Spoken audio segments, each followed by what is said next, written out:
My dear students, this is Rashmi Verma. I wish you all fine and healthy at your home. Welcome to our grammar lesson. Today I will teach you nouns. First, I tell you about the noun. Everyone knows what is noun. Noun is a naming word. It names person, place, animal and things. And there are different types of noun. इसके बारे में मैं आपको पहले video में बता चुकी हूँ. आज हम आपको नाउन केस के बारे में और उसके टाइप्स के बारे में बताएंगे. First of all, what is case and its types. Case means कारक, जिसे हिंदी में कारक कहते हैं. Case is the grammatical function of a noun और pronoun. There are only 3 cases in English. They are subjective, objective and possessive. Case हमारे grammar में means व्याकरण में एक क्रिया कार्य की तरह होता है जो हमारे किसी भी संज्ञा या सर्वनाम के द्वारा हमारे उसमें जो संज्ञा या सर्वनाम में जो भी रिलेशन यूज़ किया जाता है, किसी भी वाक्य के लिए किसी भी शब्द का जो यूज़ किया जाता है, रिलेशन बताया जाता है, ये आपको होता है case. It means case refers to how nouns, pronouns are used in relation to the other words in a sentence. Okay, examples देखते हैं. Ram gave a pen to him. In the sentence Ram, in the case who, whom, what. Who means कौन या किसने, whom किसने या किसे, what means क्या. Ram in the sentence example, Ram is subject, pen is object and him is another object. इस sentence में Ram subject है एंड पेन और हिम आपका ऑब्जेक्ट है.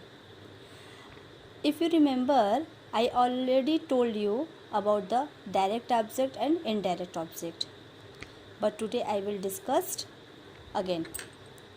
Direct object क्या होता है और indirect object क्या होता है. Direct object आपका क्रिया से, जब सब्जेक्ट के द्वारा किया गया कार्य, क्रिया से जब डायरेक्ट कोई कार्य होता है, क्रिया का जब डायरेक्ट कोई ऑब्जेक्ट होता है तो वो आपका होता है डायरेक्ट ऑब्जेक्ट. और इट मीन्स व्हाट, क्या. इनडायरेक्ट ऑब्जेक्ट व्हाट, क्या. Ram gave a pen, Ram ने पेन दिया, तो क्या दिया, पेन दिया, तो पेन इज डायरेक्ट. राम ने दिया, गेव, क्या दिया, pen. What, for what, to what. तो यहाँ पर आपका पेन क्या हो गया, डायरेक्ट ऑब्जेक्ट. अब टू whom किसे दिया, टू whom किसे दिया, हिम. राम ने उसे एक पेन दिया. तो यहाँ पर आपके 2 ऑब्जेक्ट हो गए, एक डायरेक्ट ऑब्जेक्ट और दूसरा इनडायरेक्ट ऑब्जेक्ट. पहला जो क्रिया आपका डायरेक्ट वर्क करता है कि राम ने क्या दिया, सब्जेक्ट ने क्या दिया, तो पेन दिया. तो यहाँ पर आपका डायरेक्ट ऑब्जेक्ट पेन हो गया. और किसे दिया, फॉर whom, तो यहाँ पर आपका हिम इनडायरेक्ट ऑब्जेक्ट हो गया. क्लियर. अनदर, अब इसे देखते हैं. Ram gave a pen to him, subject आपका हो गया राम, पेन आपका हो गया डायरेक्ट ऑब्जेक्ट एंड हिम आपका हो गया indirect object. A kinds of case. Nominative case. Nominative case, when a noun or pronoun is used as the subject of a verb it is said to be in the nominative और subjective case. Nominative case को subjective case भी कहते हैं। जब noun और pronoun, जब किसी भी नाउन या प्रोनाउन को किसी वर्ब के सब्जेक्ट के रूप में यूज़ किया जाता है, तब उस केस में नाउन या प्रोनाउन को नॉमिनेटिव केस के रूप में माना जाता है। अब इसे फिर एक एग्जांपल से हम देखते हैं। उसी एग्जांपल से, Ram gave him a pen. आप जैसा देखें ऊपर कि Ram is a subject, him gave him a pen, तो राम आपका यहाँ पर सब्जेक्ट हो गया। तो सब्जेक्ट ये आपका क्या हो गया, नॉमिनेटिव केस। जैसा हमने आपको बताया कि सब्जेक्टिव केस, नॉमिनेटिव केस को सब्जेक्टिव केस भी कहा जाता है। तो इसमें हमारा सब्जेक्ट क्या है, राम। तो यहाँ पर राम ने उसे एक पेन दिया, तो राम इज़ हमारा क्या हो गया, Ram is a subjective case और नॉमिनेटिव केस। एक एग्जांपल से और देखते हैं। He gave Ram a pen. In this example he, उसने राम को पेन दिया, तो यहाँ पर आपका सब्जेक्ट ही हो गया। तो ही हमारा क्या हो गया इस एग्जाम्पल में, सब्जेक्टिव और nominative case. Okay, then next, objective case. Objective case, when a noun or pronoun is used as the object of a verb of preposition, it is said to be in the objective or accusative case। Objective case को एक्यूसेटिव case भी कहते हैं। इसमें आपके जब किसी noun या pronoun को किसी वर्ब या प्रीपोजिशन के रूप में, प्रीपोजिशन के ऑब्जेक्ट के साथ, प्रीपोजिशन के ऑब्जेक्ट के रूप में यूज़ किया जाता है, तब उस नाउन या प्रोनाउन को ऑब्जेक्टिव केस में होना समझते हैं। Okay, example, Ram gave him a pen. अब इसमें in this sentence him and pain both are objects, तो दोनों ऑब्जेक्टिव केस के अंतर्गत आते हैं। ओके, आपके इसमें दो ऑब्जेक्ट हो गए, एक डायरेक्ट ऑब्जेक्ट और एक इनडायरेक्ट ऑब्जेक्ट। तो इसमें दोनों ही आपके क्या ऑब्जेक्ट हैं, तो ये दोनों आपके क्या हो गए, ऑब्जेक्टिव केस। एक एग्जांपल से और देखिए। He gave Ram a pen। In this sentence, Ram and pen both are objects। तो इस सेंटेंस में राम और पेन ये दोनों ऑब्जेक्ट हो गए। तो और ये दोनों आपके जब ऑब्जेक्ट हो गए, तो राम और पेन ये दोनों आपके ऑब्जेक्टिव केस के अंतर्गत आते हैं। Next, possessive case. Possessive case, when the form of a noun or pronoun is used to show possession or relation, it is said to be in the possessive or genitive case। Okay, जब किसी noun या pronoun को अधिकार या संबंध दिखाने के लिए यूज़ करते हैं, तो उस स्थिति में यूज़ नाउन या प्रोनाउन को पॉजेसिव केस के संबंध के अंतर्गत आते हैं। Okay, example, it is Ram's pen, और आपका पॉजेसिव क्या होता है, एपिस्ट्रॉफी एस लग जाता है कि ये राम का, एपिस्ट्रॉफी एस मतलब क्या गया कि इस व्यक्ति से संबंध में है, कि इसका है। इट इज़ राम्स पेन, यह पेन किसका है, यह राम का पेन है। तो यहाँ पर आपका क्या हो गया, पॉजेसिव केस। और जैसे एक एग्जांपल देख लीजिए, she is my mother. So she is my mother, वह मेरी माँ है। तो मैं अपने माँ के ऊपर अधिकार देखा नहीं, वो मेरी माँ है। तो मेरी माँ, माई हमारा क्या हो गया, possessive case. This pen is mine, जैसे हम कहें ना दिस पेन इज़ माइन, तो मैं इस पेन के ऊपर अपना अधिकार दिखा रही हूँ, अपना संबंध बता रही हूँ कि यह पेन किसकी है, मेरी है। तो यहाँ पर इन सेंटेंस में माइन हमारा क्या हो गया, पॉसेसिव केस हो गया। Understood?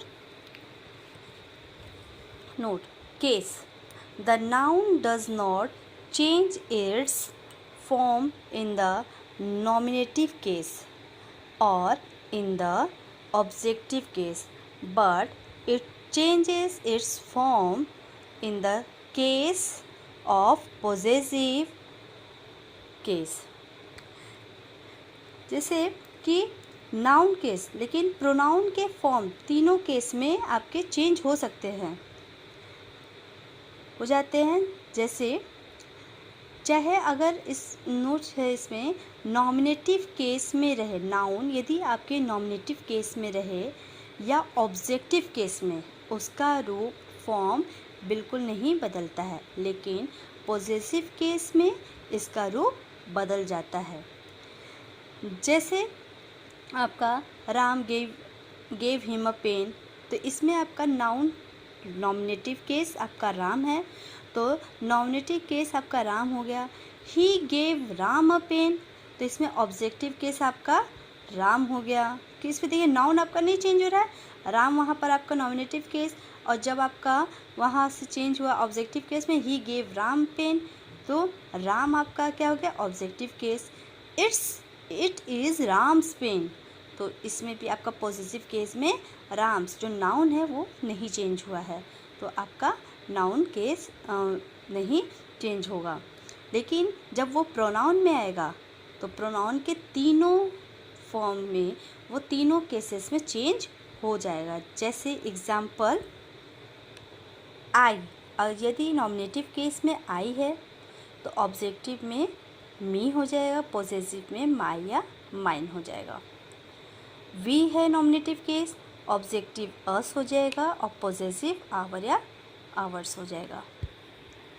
Formation of nouns, noun can be formed from adjective और verbs. Noun can be formed, वो फॉर्म आपका एडजेक्टिव और वर्ब्स में हो सकता है। जैसे डाई, एग्जाम्पल डाई का death, decide decision. Next nouns as object of preposition, preposition के रूप में नाउन्स का ऑब्जेक्ट जो यूज होता है as a object of preposition. A preposition is word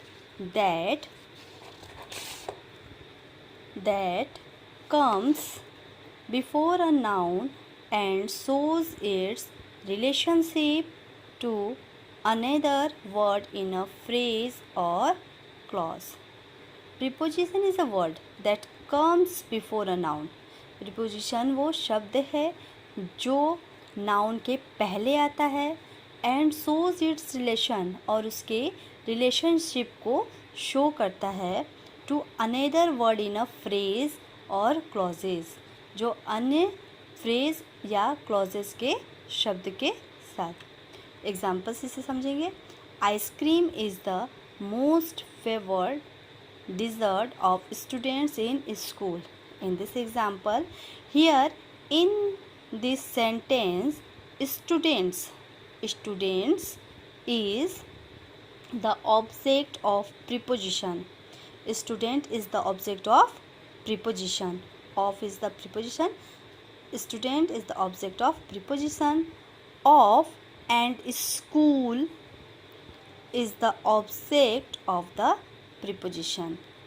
And of is the school and student of preposition in the school. In is the preposition of school. Okay, I think आप सभी को समझ में आ गया होगा। If you have any query so ask me. Thank you for watching my video. Take care, bye bye, stay home, stay safe.